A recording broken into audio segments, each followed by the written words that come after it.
Hello everyone, my name is Mahesh. I am from Hyderabad. My qualification is BCom Computers. I had completed my graduation 2012 C. Krishnadevaraya University at Anantapur. When I had completed my graduation, I will go to join Evision Technology Private Limited. That Evision Technology is IT placement service, and I had to learn about 3 months online job training course. It is very good for that.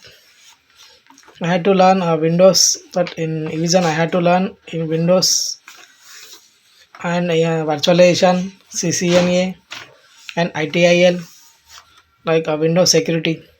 It's better to learn in at Evision.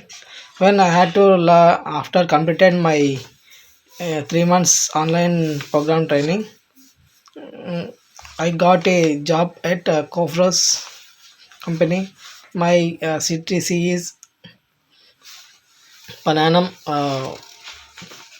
2.8. Anyway, thank you for given using technology.